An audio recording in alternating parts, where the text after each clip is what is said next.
হযরত আব্দুল্লাহ ইবনে মাসউদ বলেন, মান কানা মিনকুম মুস্তান্নান ফালইস্তান্না বিমান কাদ মাত ফাইন্নাল হাইয়া লা তু'মানু আলাইহিল ফিতনা উলাইকা আসহাবু মুহাম্মাদিন সাল্লাল্লাহু আলাইহি ওয়াসাল্লাম কানু আফদালা হাযিহিল উম্মাহ আবররাহা কুলুবাম ওয়া আ'মাকাহা ইলমাম ওয়া আকাল্লাহা তাকাল্লুফাম ইখতারাহুমুল্লাহু লিসুহবাতি নবিয়িহি ওয়া লিইকামাতি দীনিহি ফাআরিফু লাহুম ফাদলাহুম ওয়া তামাসসাকু মাস্তাতা'তুম মিন আখলাকিহিম ওয়া সিয়ারিহিম فإنهم كانوا على الهدى المستقيم আল্লাহ নবী সাল্লাল্লাহু আলাইহি ওয়াসাল্লামের সাহাবী আব্দুল্লাহ ইবনে মাসউদ রাদিয়াল্লাহু তাআলা আনহু বলেন, আব্দুল্লাহ ইবনে মাসউদ রাদিয়াল্লাহু তাআলা আনহু নবীজি সাল্লাল্লাহু আলাইহি ওয়াসাল্লামের সাহাবায়ে কেরামের মধ্য থেকে বড় ইলমওয়ালা সাহাবী, বড় জ্ঞানী একজন সাহাবী। নবীজি সাল্লাল্লাহু আলাইহি ওয়াসাল্লামের গদ্দি বহনকারী যাকে বলা হয়, নবীজি সাল্লাল্লাহু আলাইহি ওয়াসাল্লামের উজুর পানি বহনকারী যাকে বলা হয়, নবীজি সাল্লাল্লাহু আলাইহি ওয়াসাল্লামের মিসওয়াক বহনকারী যাকে বলা হয়, নবীজি সাল্লাল্লাহু আলাইহি ওয়াসাল্লামের এতগুলো কাজ যিনি করেন, ওনার এতগুলো লকাব, নবীজি সাল্লাল্লাহু আলাইহি ওয়াসাল্লামের জুতা বহনকারী যাকে বলা হয় সাকিবুন আলাইন ওয়াল বিসাদাতি ওয়াস সিওয়াকি ওয়াত তুহুর, নবীজি সাল্লাল্লাহু আলাইহি ওয়াসাল্লামের জুতা বহনকারী, নবীজি সাল্লাল্লাহু আলাইহি ওয়াসাল্লামের মিসওয়াক বহনকারী, নবীজি সাল্লাল্লাহু আলাইহি ওয়াসাল্লামের গদ্দি বহনকারী, নবীজি সাল্লাল্লাহু আলাইহি ওয়াসাল্লামের উজুর পানি বহনকারী। সুবহানাল্লাহ জোরে বলেন। আচ্ছা, দেখেছেন একজন মানুষকে কিভাবে আপনার প্রেজেন্ট করা হয়েছে, উপস্থাপন করা হয়েছে যে উনি কি করতেন, ওনার গুণ কি? নবীজির জুতা বহনকারী। সুবহানাল্লাহ বলেন। আচ্ছা, জুতা বহন করনেওয়ালা, এটা তো আমাদের সমাজে এটা একটা বড় কোনো গুণ হইল, এটা তো বড় কোনো স্ট্যাটাস না, এটা কোনো বড় আপনার গুণ না। আরে জুতা বহনকারী, মানুষ এটাকে তুচ্ছ তাচ্ছিল্যের চোখে দেখে, কিন্তু জুতা যদি হয় মুহাম্মদুর রাসূলুল্লাহর, তো জুতা বহনকারীর দাম বেড়ে যায়। আরে কথা বলেন ঠিক না বেঠিক? আরে জুতা কার? মুহাম্মদুর রাসূলুল্লাহ সাল্লাল্লাহু আলাইহি ওয়াসাল্লামের। মুহাম্মদুর রাসূলুল্লাহর জুতার দামও তো আছে। এখন জুতা বহন করবেন যিনি, ওনার দাম কম না বেশি? এজন্য আব্দুল্লাহ ইবনে মাসউদের গুণ হইল, ওনার লকব হইল সাকিবুন আলাইন, নবী আকরাম সাল্লাল্লাহু আলাইহি ওয়াসাল্লামের জুতা বহন করনেওয়ালা। সুবহানাল্লাহ। হুজুরে পছন্দ হয় নাই মনে হয়? গুণ পছন্দ হয়েছে। নবীজির কি বহন করনেওয়ালা? জুতা। শুধু জুতা বহন করনেওয়ালাই নয়। আচ্ছা, জুতা যখন বহন করবেন তো জুতা পড়ায়া দিব কে? তো যিনি বহন করছেন উনি তো পড়ায়া দিবেন। আব্দুল্লাহ ইবনে মাসউদ রাদিয়াল্লাহু তাআলা আনহু নবী আকরাম সাল্লাল্লাহু আলাইহি ওয়াসাল্লাম যখন জুতা পরিধান করতেন, আব্দুল্লাহ ইবনে মাসউদ রাদিয়াল্লাহু তাআলা আনহু নবী আকরাম সাল্লাল্লাহু আলাইহি ওয়াসাল্লামের দুইটা জুতা নবীজির দুইটা পায়ে পড়ায়া দিতেন। আর যখন নবীজি জুতা খুলতেন তখন আব্দুল্লাহ ইবনে মাসউদ রাদিয়াল্লাহু তাআলা আনহু নবী আকরাম সাল্লাল্লাহু আলাইহি ওয়াসাল্লামের দুইটা জুতা সংরক্ষণ করতেন, হেফাজত করতেন। নবীজি বসার জন্য সাহাবায়ে কেরাম আলাদা একটা গদ্দি বানায় দিয়েছিলেন। ইয়া রাসূলুল্লাহ, আপনি বসবেন, একটা গদ্দি থাকার দরকার আপনার জন্য। ছোট একটা গদ্দি বানায় দিয়েছেন, যেখানেই বসতেন নবীজি, যেখানেই বসতেন সেখানেই তো আপনার সাহাবায়ে কেরামের বৈঠক হয়ে যেত। আল্লাহ রাসূল ওই গদ্দিতে বসতেন, ওই গদ্দিটাও আব্দুল্লাহ ইবনে মাসউদের সাথে থাকতো। নবী আকরাম সাল্লাল্লাহু আলাইহি ওয়াসাল্লামের উজুর পানিও আব্দুল্লাহ ইবনে মাসউদের সাথে থাকতো। রাসূল আকরাম সাল্লাল্লাহু আলাইহি ওয়াসাল্লামের মিসওয়াকও ওনার সাথে থাকতো। দেখেন এতগুলো লকব ওনার। এখন নবী মানে খাদিম, নবী আকরাম সাল্লাল্লাহু আলাইহি ওয়াসাল্লামের খাদিম। আল্লাহ তাআলা ইলমের লাইনে ওনাকে এত অগ্রসর করেছেন। বড় ছোট ছিলেন, কদ কামত, ওনার হাইট, ওনার শরীরের আপনার সাইজ বড় ছোট ছিল, কিন্তু সুবহানাল্লাহি ওয়া বিহামদিহি হযরত ওমর রাদিয়াল্লাহু তাআলা বলতেন, আব্দুল্লাহ ইবনে মাসউদ তো দেখতে ছোট, কিন্তু তার পুরোটা শরীর যেন আল্লাহ ইলমে ভরে দিয়েছে। আব্দুল্লাহ ইবনে মাসউদ ওনার শাগরিদদেরকে বলছেন, মান কানা মিনকুম মুস্তান্নান ফালইস্তান্না বিমান কাদ মাত। আব্দুল্লাহ ইবনে মাসউদ বলেন, এর শাগরিদরা আমার, ছাত্ররা আমার, পৃথিবীর সব মানুষকে সম্বোধন করে বলেন, তোমাদের মধ্যে কেউ যদি কাউকে ফলো করতে চাও, কাউকে অনুসরণ করতে চাও, ফালিয়াস্তান্না বিমান কাদ মাত, যারা ঈমানের অবস্থায় মারা গিয়েছেন তাদের অনুসরণ করো। সুবহানাল্লাহ। ঈমানের অবস্থায় যারা মারা গিয়েছেন তাদের অনুসরণ করো। ফাইন্নাল হাইয়া লা তু'মানু আলাইহিল ফিতনা। আব্দুল্লাহ ইবনে মাসউদ বলেন, এই পৃথিবীর কোন জীবিত মানুষ যদি তুমি তার অনুসরণ করতে চাও, ওরা যে চিরদিন হকের উপরে থাকবে এর গ্যারান্টি নাই, নিশ্চয়তা নাই।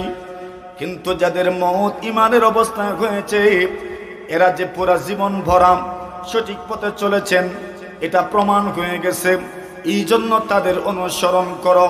ফাইন্নাল হাইয়া লা তু'মানু আলাইহিল ফিতনা। আল্লাহর জমিনে যারা জীবিত ওই মানুষগুলোর পদস্খলন হইতে পারে, প্ররোচিত হতে পারে, তারা পদস্খলন ঘটে যেতে পারে। বিদায় তুমি যদি তার অন্ধভক্ত হয়ে যাও আর তার ভুলেও যদি তুমি তার অনুসরণ করো, শুধু নিজে ডুবলো না, তোমাকে নিয়েও সে ডুবে গেল, ঠিক কিনা? এবার কথা তো একটা বললেন যে অনুসরণ করব পূর্বসূরীদের যারা মারা গিয়েছেন ঈমানের হালতে। সুবহানাল্লাহ বলেন। এখন এরা কারা, এরারও তো একটা দাগ খতিয়ান জানার দরকার, ঠিক না ভাই? ঠিক। ভূমি অফিস সংলগ্ন ওয়াজ তো দাগ খতিয়ান তো বুঝবেনি, তো এরা কারা, এদের তো একটা দাগ খতিয়ান জানার দরকার না? তো এদের দাগ খতিয়ান কি? আব্দুল্লাহ ইবনে মাসউদ এদের দাগ খতিয়ান তুলে ধরলেন।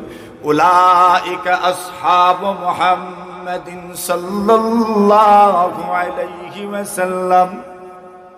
আব্দুল্লাহ ইবনে মাসউদ বলেন, যে মানুষগুলোকে অনুসরণ করার কথা আমি বলছি, তোমাদেরকে সাজেস্ট করছি যাদেরকে অনুসরণ করার জন্য, তোমাদেরকে দিক নির্দেশনা দিচ্ছি যাদেরকে অনুসরণ করার জন্য, তোমাদেরকে উৎসাহিত করছি যাদেরকে অনুসরণ করার জন্য, এদের পরিচয় হইল উলাইকা আসহাবু মুহাম্মাদিন সাল্লাল্লাহু আলাইহি ওয়াসাল্লাম।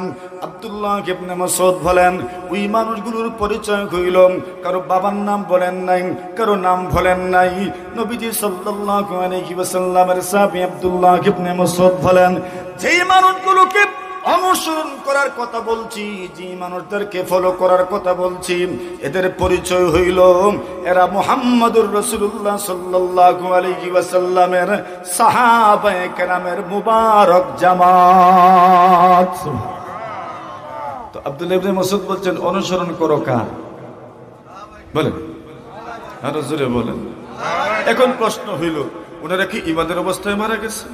আল্লাহ অন্য আয়াতে বলেন, রাদিয়াল্লাহু আনহুম ওয়া রাদু আন। আল্লাহ পরওয়ারদিগারে আলম বলেন, আল্লাহ এদের উপরে রাজি, ওই মানুষগুলো আল্লাহর উপরে রাজি। সুবহানাল্লাহ। তো কি বোঝা গেল? আল্লাহ রাজি মানে ঈমানের হালতে আল্লাহ তাআলা মওত দিয়েছেন। রাদিয়াল্লাহু আনহুম ওয়া রাদু আন। এরা আল্লাহর উপরে রাজি, আল্লাহ তাআলা এদের উপরে রাজি। ওটা তো কোরআনে মাজিদের একটা কথা। কোরআনে মাজিদ তো আল্লাহ তাআলার কালাম। আমার ভাইয়েরাম, এই দুনিয়াতে কিছু কিছু সিদ্ধান্ত নেওয়া হয় সাময়িক সময়ের জন্য, কিছু কিছু সিদ্ধান্ত নেওয়া হয় সাময়িক সময়ের জন্য, কিছু কিছু বক্তব্য বিভিন্ন অবস্থা দৃষ্টে দেওয়া হয়, কিছু কিছু বক্তব্য বিভিন্ন অবস্থা দৃষ্টে পেশ করা হয়। কিন্তু নবী আকরাম সাল্লাল্লাহু আলাইহি ওয়াসাল্লামের উপর যে কোরআনে মাজিদ আল্লাহ তাআলা নাজিল করেছেন, ওই কোরআন কার কালাম? বলেন, কার কালাম? আল্লাহ তাআলা কতদিন থেকে দুনিয়াতে আছেন?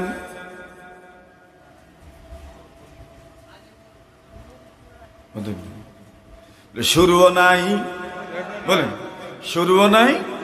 আল আজালিউল আবাদি, আল্লাহ তাআলার শুরুও নাই, শেষও নাই। লাইসা কাবলাহু শাইউন ওয়ালা বাদাহু শাই ওয়ালা ফাওকাহু শাইউন ওয়ালা তাহতাহু শাই।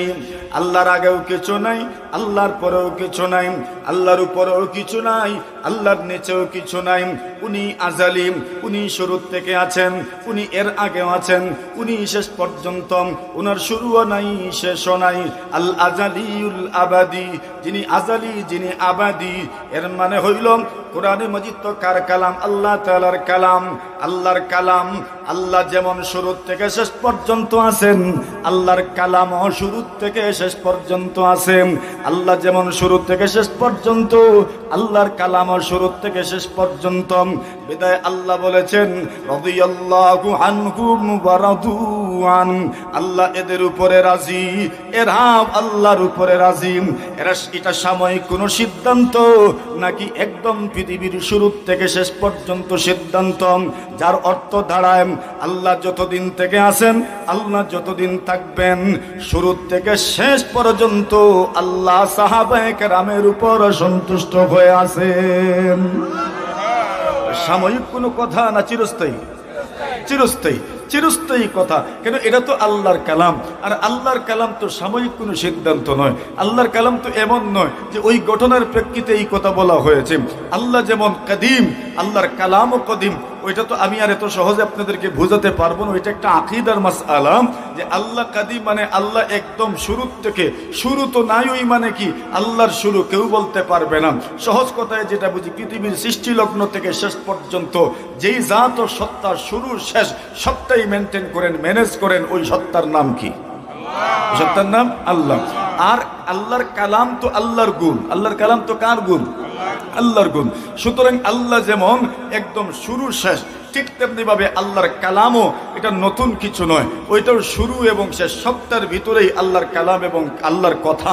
বিদায় আল্লাহ যে বলছেন রাদিয়াল্লাহু আনহুম ওয়া রাদু আন, এটা আল্লাহ তাআলা একদম চিরস্থায়ী সমাধান দিয়েছেন। সাহাবায়ে কেরামের উপর কে সন্তুষ্ট? আল্লাহ। বলেন বলেন বলেন, জোরে বলেন। সাহাবায়ে কেরামের উপর কে সন্তুষ্ট? আল্লাহ সন্তুষ্ট। এই কথাটা তো আমরা একবারে ঢালাও ভাবে সমস্ত সাহাবায়ে কেরামের ব্যাপারে এই বক্তব্যটা আমরা শুনলাম যে আল্লাহ এদের উপর সন্তুষ্ট। এবার আব্দুল্লাহ ইবনে মাসউদ রাদিয়াল্লাহু তাআলা বলেন এদেরকে অনুসরণ করবেন কেন? কারণ হইল কানু আফদালা হাদিহিল উম্মাম আবাররাহা কুলুবাম ওয়া আ'মাকাহা ইলমা ওয়া আকাল্লাহা তাকাল্লুফা। আব্দুল্লাহ ইবনে মাসউদ বলেন সাহাবায়ে কেরামের অনেকগুলো গুণের মধ্য থেকে কয়েকটা গুণ উনি বর্ণনা করেছেন। খুব গভীর মনোযোগ দিয়ে কথাটা শুনেন, কাজে আসবে। নবীজি সাল্লাল্লাহু আলাইহি ওয়াসাল্লামের সাহাবী আব্দুল্লাহ ইবনে মাসউদ রাদিয়াল্লাহু তাআলা বলেন সাহাবায়ে কেরামের প্রথম নম্বর গুণ হইল, প্রথম নম্বর বৈশিষ্ট্য হইল কানু আফদালা হাদিহিল উম্মাম, এই উম্মতে কিয়ামত পর্যন্ত যারা আসবেন সবার চেয়ে উত্তম দল এবং উত্তম জামাতের নাম হচ্ছে সাহাবায়ে কেরামের জামাত। দুই নম্বর গুণ উল্লেখ করেছেন ওয়া আবাররাহা কুলুবাম, দুই নম্বর গুণের কথা বলেছেন ওয়া আবাররাহা কুলুবাম, এদের অন্তর বড় নির্মল, এদের অন্তর বড় নির্মল, এদের অন্তরে কোনো কলুষতা নাই, এদের অন্তরে কোনো জ্যাম নাই, কোনো জঙ্গার নাই, এদের অন্তর বড় নির্মল, এদের অন্তর বড় পরিষ্কার। সাহাবায়ে কেরামের অন্তর বড় পরিষ্কার ছিল, এই জন্য সাহাবায়ে কেরামের বুক এবং মুখ সারা জীবন সমান ছিল। বুকে এক কথা মুখে এক কথা সাহাবায়ে কেরামের ছিল না, বুকে যা মুখে হতাম। এতে দুনিয়া ইধর কা উধর হয়ে যায়, কই মজাকা নেই, মনে যা আছে মুখেও তা আছে। এত নির্মল অন্তরের অধিকারী সাহাবায়ে কেরাম। কানু আফদালা হাদিহিল উম্মাম আবাররাহা কুলুবাম ওয়া আ'মাকাহা ইলমাম। আল্লাহর নবীর সাহাবী আব্দুল্লাহ ইবনে মাসউদ বলেন কিয়ামত পর্যন্ত যারা দুনিয়াতে আসবেন সবচেয়ে বেশি গভীর জ্ঞানের অধিকারী যারা ছিলেন, এই জামাতের নাম হচ্ছে সাহাবায়ে কেরামের জামাত। ঠিক কি না? কিয়ামত পর্যন্ত যারা গভীর ইলমের গভীর জ্ঞানের অধিকারী, এই জামাতের নাম কি? সাহাবায়ে কেরামের জামাত গেল কয়েকটা গুণ। এক নম্বর গুণ হইল আফদালা হাদিহিল উম্মাহ, এরা এই উম্মতের সর্বোৎকৃষ্ট। দুই নম্বর গুণ হইল আবার রাহা কুলুবা, এদের অন্তর একদম নির্মল, কোনো প্যাচ নাই, একদম সহজ সরল জীবন যাপন ছিল এদের। আল্লাহু আকবার। এরপরে তিন নম্বর গুণ বলছেন ওয়া আমাকাহা ইলমা, ইলমের ক্ষেত্রে বড় গভীর ইলমের অধিকারী ছিলেন। ৪ নম্বর গুণ বর্ণনা করছেন ওয়া আকাল্লাহা তাকাল্লুফা, এদের মধ্যে কোনো লৌকিকতা ছিল না, এদের মধ্যে কোনো ভনিতা ছিল না, এদের মধ্যে কোনো কৃত্রিমতা ছিল না, লোক দেখানোর জন্য কিছু করতেন না। যা মুখে তাই বুকে, যা মুখে তাই বুকে, যা দেখান তাই ভিতরে, এমন না দেখান একটা আর ভিতরে আর একটা। আব্দুল্লাহ ইবনে মাসউদ বলেন ওয়া আকাল্লাহা তাকাল্লুফা, তাকাল্লুফ ছিল না, ভনিতা ছিল না, লৌকিকতা ছিল না, কৃত্রিমতা ছিল না, লোক দেখানোর কোনো মনোভাব ছিল না। এবার আব্দুল্লাহ ইবনে মাসউদ বলেন সুতরাং এদের অনুসরণ করো, মনে রেখো এরা এমন এক জামাত ইখতারাকুমুল্লাহ লিসুহবাতি নবিয়্যিহি ওয়া লিইকামাতি দীনি। আব্দুল্লাহ ইবনে মাসউদ বলেন এই যে মানুষগুলো, যেই মানুষগুলো শোনার মানুষ, যে মানুষগুলোকে ইতিহাস শোনার মানুষ বলে, যে মানুষগুলোকে পৃথিবীর মানুষ গোল্ডেন ম্যান বলে, যে মানুষগুলো জাহিলিয়তের অতল গহ্বরে নিমজ্জিত ছিলেন, মূর্খতার সাগরে ডুবন্ত ছিলেন, যে মানুষগুলো মূর্খতার সাগরের মধ্যে, অজ্ঞতার সাগরের মধ্যে ডুবন্ত ছিলেন, কিন্তু সেই মানুষগুলো কোরআনের ছোঁয়াতে আসার পরে বিশ্বনবী মুহাম্মদুর রাসূলুল্লাহ সাল্লাল্লাহু আলাইহি ওয়াসাল্লামের সংস্রব এবং সাহচর্য পাওয়ার পরে, সোহবত পাওয়ার পরে শোনার মানুষে রূপান্তরিত হয়ে গেলেন। এক একজন এক এক বৈশিষ্ট্যের অধিকারী, সব গুণ তো আল্লাহ তাআলা প্রত্যেকের মধ্যে বন্টন করে দিয়েছেন। আবার এক একজন এক একটা বৈশিষ্ট্যের অধিকারী, এক একটা বৈশিষ্ট্য এক একজনের মধ্যে উল্লেখযোগ্যভাবে বিদ্যমান ছিল। আব্দুল্লাহ ইবনে মাসউদ রাদিয়াল্লাহু তাআলা আনহু বলেন ইখতারাকুমুল্লাহু লিসুহবাতি নবিয়্যিহি ওয়া লিইকামাতি দীনি। আব্দুল্লাহ ইবনে মাসউদ বলেন এদের কপাল কেমন ছিল জানোনি? এদের কপাল কেমন ছিল জানোনি? যাদেরকে স্বয়ং আল্লাহ তার নবীর সাহাবী হওয়ার জন্য আল্লাহ নিজে বাছাই করেছেন। যাদেরকে সাহাবী হওয়ার জন্য কে বাছাই করেছেন? বলেন বলেন কে? আচ্ছা, এই কথাটার মধ্যে কত চমৎকার কথা, বিশ্লেষণ, ব্যাখ্যা, সৌন্দর্য রয়ে গেছে, ওইটা তো আমি বলে কয়ে শেষ করতে পারবো না। এদেরকে সাহাবী হওয়ার জন্য স্বয়ং কে বাছাই করেছেন? ইখতারাকুমুল্লাহু লিসুহবাতি নবিয়্যিহি ওয়া লিইকামাতি দীনিহি। আল্লাহর দ্বীনকে আল্লাহর জমিনে প্রতিষ্ঠা করার জন্য, আল্লাহর আইন আল্লাহর জমিনে বাস্তবায়ন করার জন্য, আল্লাহর নিজাম আল্লাহর জমিনে বাস্তবায়ন করার জন্য এদেরকে স্বয়ং আল্লাহ তাআলা বাছাই করেছেন। স্বয়ং আল্লাহ তাআলা বাছাই করেছেন। স্বয়ং আল্লাহ তাআলা তাদেরকে বাছাই করেছেন। স্বয়ং আল্লাহ তাআলা তাদেরকে নির্বাচন করেছেন নবীজির সাহাবী হওয়ার জন্য, আল্লাহর জমিনে আল্লাহর দ্বীনকে প্রতিষ্ঠা করার জন্য। এই জামাতের প্রশংসা শুধু আব্দুল্লাহ ইবনে মাসউদ করেন নাই, এই দলের প্রশংসা আল্লাহ পরওয়ারদিগারে আলম কোরআনে মাজিদের মধ্যে বর্ণনা করেছেন। সূরাতুল ফাতহের শেষ দিকে আল্লাহ পরওয়ারদিগারে আলম বলেন মুহাম্মাদুর রাসূলুল্লাহ। আল্লাহ পরওয়ারদিগারে আলম বলেন মুহাম্মদ আল্লাহ তাআলার রাসূল, মুহাম্মদ আল্লাহ তাআলার রাসূল, মুহাম্মাদুর রাসূলুল্লাহ। এরপরে আল্লাহ পরওয়ারদিগারে আলম নবীজি সাল্লাল্লাহু আলাইহি ওয়াসাল্লামের সাথে সঙ্গীদের প্রশংসা করতে লাগলেন। ওয়াল্লাযীনা মাআহু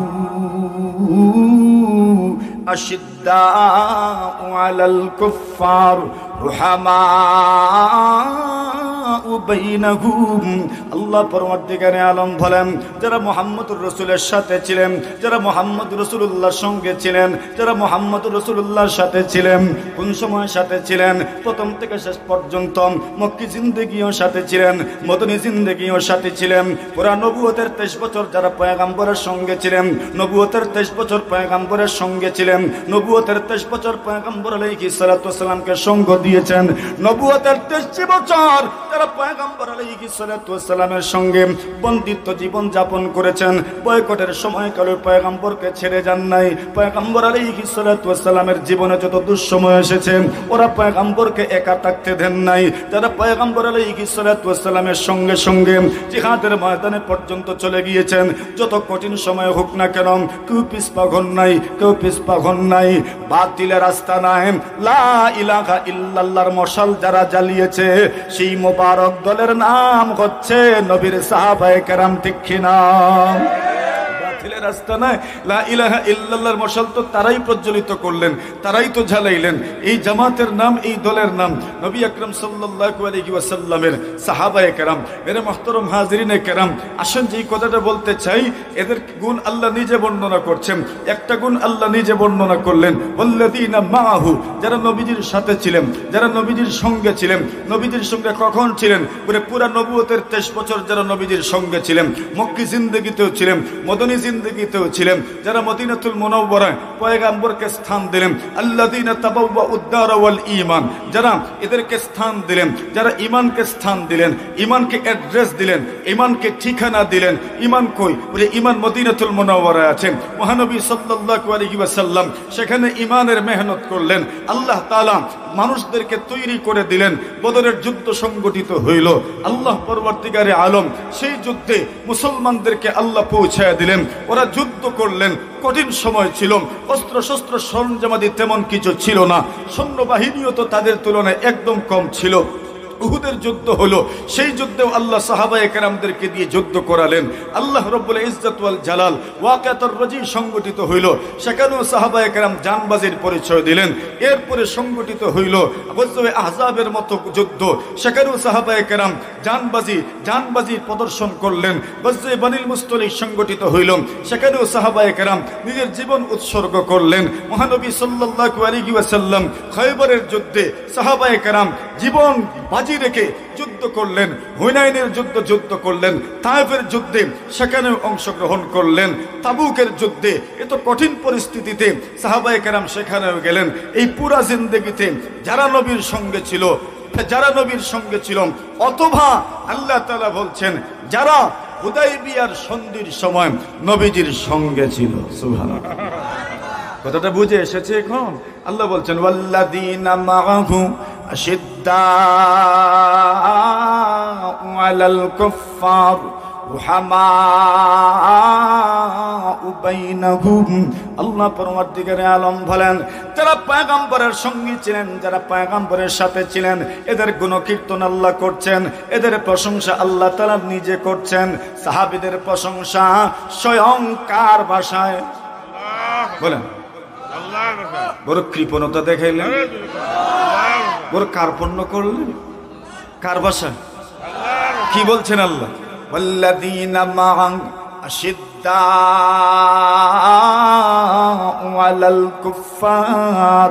আল্লাহ বলছেন যারা নবীদের সঙ্গে ছিল এরা কাফিরদের বিরুদ্ধে, অমুসলিমদের বিরুদ্ধে ওই সময় তো মনে করেন এরাও সব সময় আক্রমণাত্মক যুদ্ধে লিপ্ত থাকতো, মদিনার উপর চড়াও করত, মদিনার উপর আক্রমণ করত।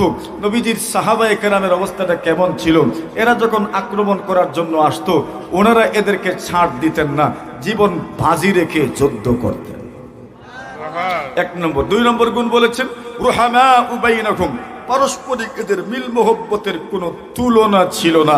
এত মিল মোহব্বত সুবহানাল্লাহ, যেটার কোনো দৃষ্টান্ত নাই, কোনো নাজির নাই। এটা দুই নম্বর গুণ, স্বয়ং আল্লাহ বর্ণনা করছেন। এরপরে আল্লাহ বলেন শুধু এরা অপরের প্রতি এমন মানে ছাড় না দেওয়ার জন্য মনোভাব পোষণ করতেন এমন না, শুধু আপসের মধ্যে মহব্বত ছিল এমন না। আল্লাহ বলছেন এরা ইবাদত করতেন। কি পরিমাণ ইবাদত করতেন? তারাহুম রুকআন সুজদা, আপনি দেখবেন এরা রুকু অবস্থায় আছে, সিজদা অবস্থায় আছে, কোন সময় রুকু করছে, কোন সময় সিজদা করছে, মানে নামাজরত আছে, নামাজ আদায় করছে। এবার মনে প্রশ্ন জাগতে পারে নামাজ মনে হয় লোক দেখানোর জন্য এরা আদায় করছে। আল্লাহ বলেন না না, মানুষের নিয়তের উপর হামলা করো না, মানুষের নিয়তের উপর হামলা করো না। আমাদের সমাজের মানুষ সর্বপ্রথম মানুষের নিয়তের উপর হামলা করে বসে, করে না? বেশি দিলেই কইব লোক দেখাই তো দিছে, মাতুন না কম দিলে কইব তোমার ইটার লাগে আল্লাহ ঠেকছ মাতুন না ইজাতের দুমুখী মানুষ সমাজে নাই। আরে নবীজি বলছেন বুখারী শরীফের কিতাব যাকাতের মধ্যে ইমাম বুখারী riwayat আনছেন সাহাবায়ে কেরাম কেউ বেশি নিয়ে আসছে ওরে দেখো লোক দেখানোর জন্য আনছে, কেউ কম নিয়ে আসছে দেখো তোমার ওইটার জন্য আল্লাহ ঠেকছেন মনে হয়। এখন কই যাইতো ইজাতের মানুষ কি সমাজে নাই? আছে, এই সব লাইনের মানুষ সমাজে আছে। তো এখন মানুষ তো নিয়তের উপর হামলা করে বসে। কেউ মনে করেন কুরবানির সময় ভালো একটা গরু কিনলো, কুরবানির নিয়ত সহি নিয়ত, ওইটা কেবল লোক দেখে তো করে কইছে। তোমার কে কইছে? তোমারে কইছে কেন? এই যে লোক দেখানোর জন্য করলো তোমাকে বলছে কে? কেউ বলছে তোমাকে। তো তুমি কেন হামলা করলা তার নিয়তের উপর? তুমি তার নিয়তের উপর হামলার রাইট তোমাকে কে দিল? তুমি তার নিয়ত জানো? তো হামলা করে বসলে। এজন্য কারণ নিয়তের উপর হামলা করিয়া না। লাইয়ানালাল্লাহু লুহুমুহা ওয়ালা দিমাউহা ওয়ালাকিন ইয়ানালুহু তাকওয়া মিনকুম। তার তো নিয়তই বুঝবে আল্লাহর কাছে, তো সে জানে তার কি নিয়ত আছে। এজন্য নিয়তের উপর হামলা করিয়েন না। মানুষ তার নিয়তের মাধ্যমে ছোট্ট ছোট্ট আমল পর্যন্ত পাহাড়ের সমান হয়ে যায় শুধু নিয়তের কারণে। আসেন আল্লাহ বলেন এরা সহি নিয়তে আমল করে। ইয়াবতাগুনা ফাদলাম মিনাল্লাহি ওয়া রিদওয়ানা। কেন আমল করে? কেন রুকু করে? কেন সিজদা করে? কেন নামাজ পড়ে? কেন রুকু করে? কেন সিজদা করে? কেন আল্লাহর সামনে মাথা নত করে, মস্তক অবনত করে? কেন মাথা ঝুঁকায়? আল্লাহ বলেন ইয়াবতাগুনা ফাদলাম মিনাল্লাহি ওয়া রিদওয়ানা। এরা যে নামাজ পড়ে, রুকু করে, সিজদা করে, এর একমাত্র কারণ হইল ইয়াবতাগুনা ফাদলাম মিনাল্লাহি ওয়া রিদওয়ানা। এরা আল্লাহর অনুগ্রহ চায় এবং মহান আল্লাহকে, একমাত্র আল্লাহকে সন্তুষ্ট করতে চায়। তার নিয়ত বোঝা গেল তো? এখন কোন গড়মিল আছে? আল্লাহ বলছেন এদের নিয়ত কি, কারে সন্তুষ্ট করতে চায়? সাহাবায়ে কেরামের কথা আল্লাহ বলছেন। এরপর আল্লাহ বলছেন এদেরকে চিনবেন কেমনে? সীমাহুম ফি উজুহিহিম মিন আসারিস সুজুদ। আল্লাহ বলেন এদের চেহারার দিকে তাকাইবা, এদের চেহারার মধ্যে তুমি সিজদার নিশানা দেখতে পারবে। জিকির পড়েন লা ইলাহা ইল্লাল্লাহ, লা ইলাহা ইল্লাল্লাহ, লা ইলাহা ইল্লাল্লাহ, লা ইলাহা ইল্লাল্লাহ। ঠিক না বেঠি? অন্তর যদি সুস্থ থাকে তবেই না আপনি তাদের চেহারার মধ্যে যে নূর আছে ওইটা দেখতে পারবেন। হাদিস শরীফে রাসূল আকরাম সাল্লাল্লাহু আলাইহি ওয়াসাল্লাম বলেন আল্লাহ পরবর্তীকারে আলম কিয়ামতের কঠিন ময়দানে নবী আকরাম সাল্লাল্লাহু আলাইহি ওয়াসাল্লামকে হাউজের কর্তৃত্ব দিবেন। যে হাউজকে হাউজে কাউসার বলে। আল্লাহ রাসূল সাল্লাল্লাহু আলাইহি ওয়াসাল্লাম বলেন ইয়া রাসূল, হে উম্মত, তোমরা কিয়ামতের দিন আসবে হাউজে কাউসারের সামনে। আল্লাহ রাসূলকে সাহাবায়ে কেরাম বলেন ইয়া রাসূলুল্লাহ, আপনি আমাদেরকে চিনবেন কেমনে? আল্লাহ রাসূল বলেন আরে তোমরা আসবে, অন্যরাও আসবে, কিন্তু আমি কি করব জানো? যেভাবে কেউ ঘাস ফলায় আর ঘাস ফলানোর পরে তার উটগুলোকেই শুধু এই জায়গায় ঘাস খাওয়ায়, অথবা তার গরুকেই শুধু ঢুকতে দেয়, অন্য কারো গরুকে ঢুকতে দেয় না। আল্লাহ রাসূল বলেন আযুবু কামা ইয়াযুবুর রাজুলু ইবিলাহু আন গায়রিহি। আল্লাহ রাসূল ইবিলা গায়রিহি আন ইবিলিহি।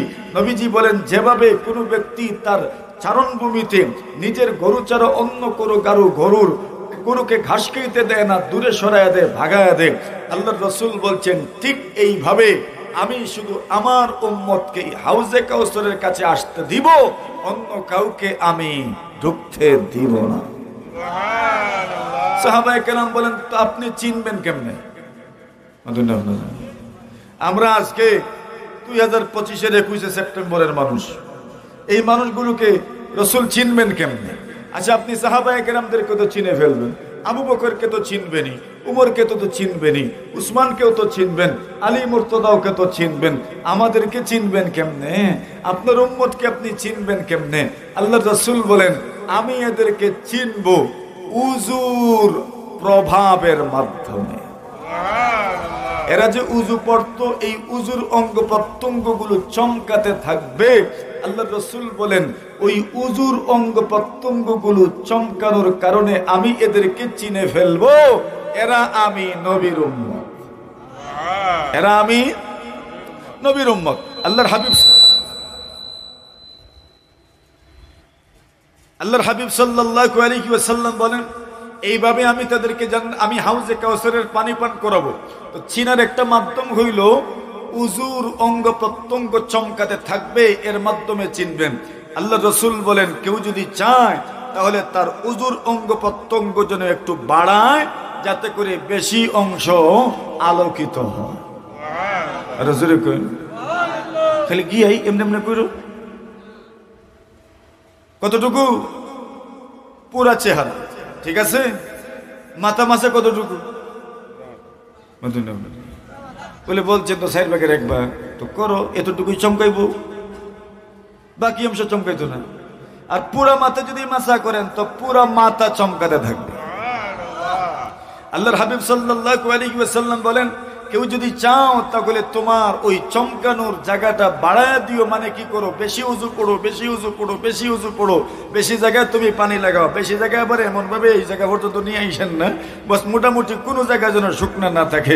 পাও দৌত করার সময় গুড়ালি মুড়ালি যা আছে সব যেন সুন্দরভাবে দৌত করা হয়। কিয়ামতের দিন এই অঙ্গ প্রত্যঙ্গ চমকাইতে থাকবো।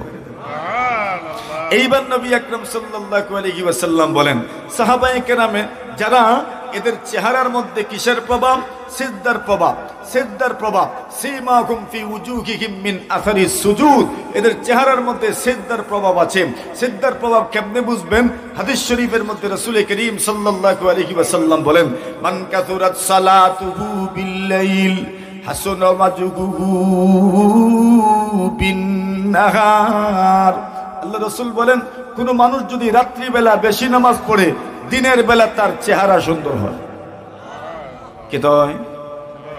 রাত্রিবেলা, দিনের বেলা। এখন একদিন ওই তাহাজ্জুদ 2 রাকাত আর 4 রাকাত পড়িয়া বাদরদিন সকালে আনা লইয়া বইরিও। রাসূলুল্লাহ বলছেন, মান কাসুরাস সালাতুহু বিল-লাইল হাসানা ওয়াজহুহু বিন-নাহার।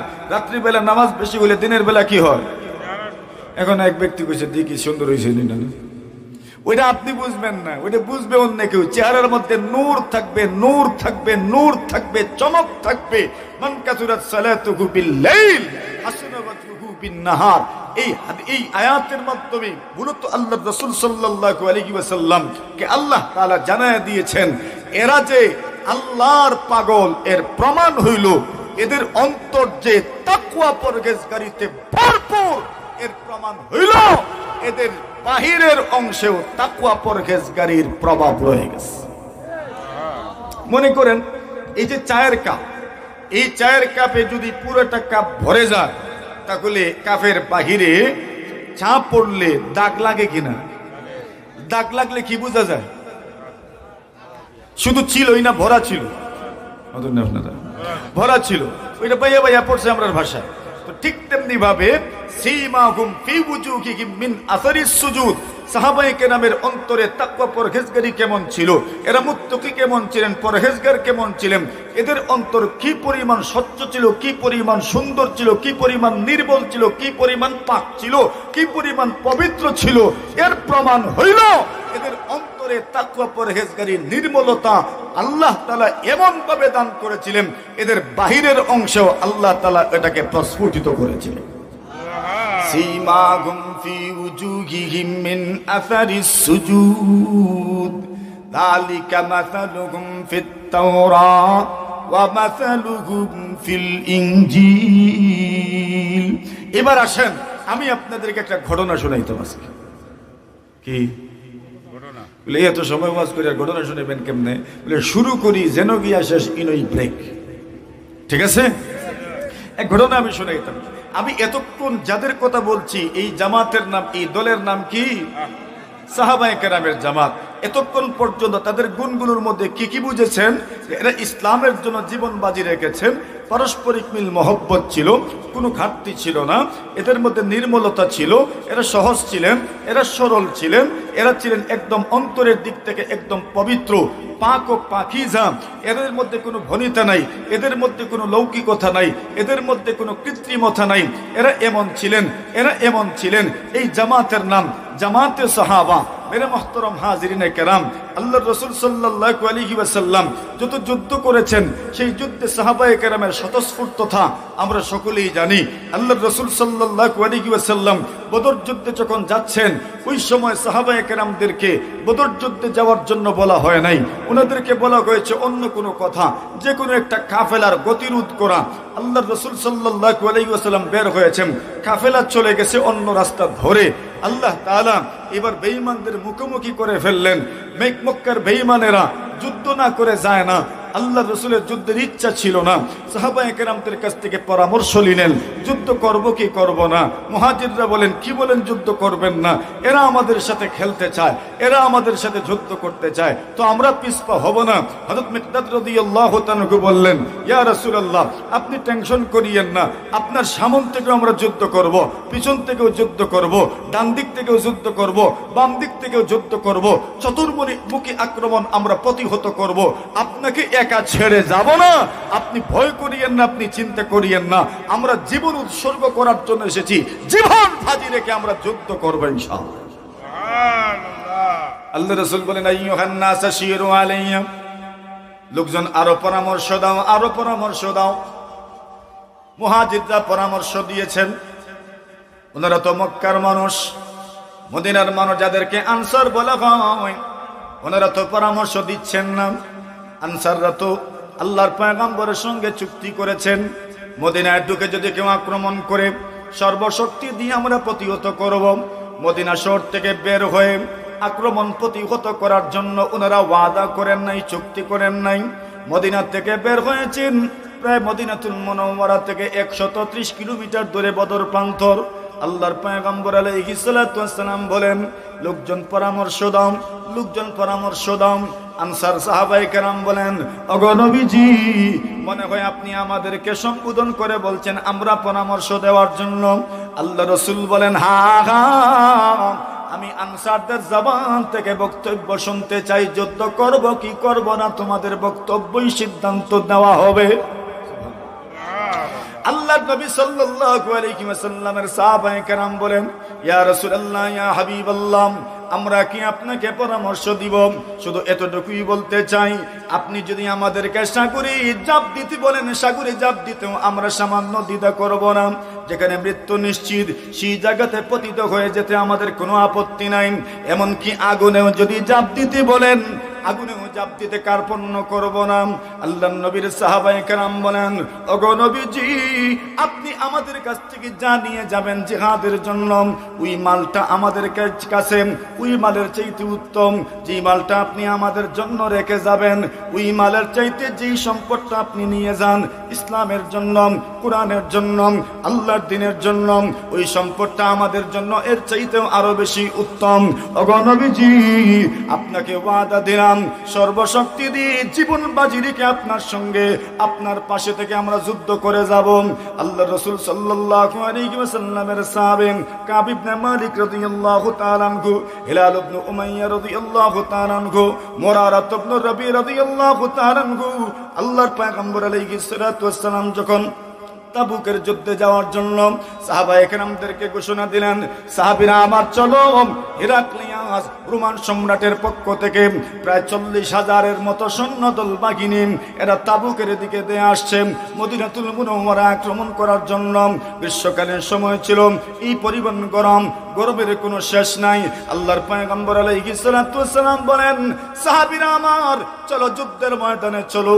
আল্লাহর নবীজি সাল্লাল্লাহু আলাইহি ওয়াসাল্লামের অভ্যাস ছিল, যখন কোন যুদ্ধ যেতেন আল্লাহ রাসূল সাল্লাল্লাহু আলাইহি ওয়াসাল্লাম যে জায়গাতে যুদ্ধ করার জন্য যাবেন ওই জায়গাটা স্পষ্ট উল্লেখ করতেন না, এদিক সেদিকের শব্দগুলো বলতেন, কেউ কেউ বুঝে ফেলতেন, বাকি অনেকেই বুঝতে পারতেন না।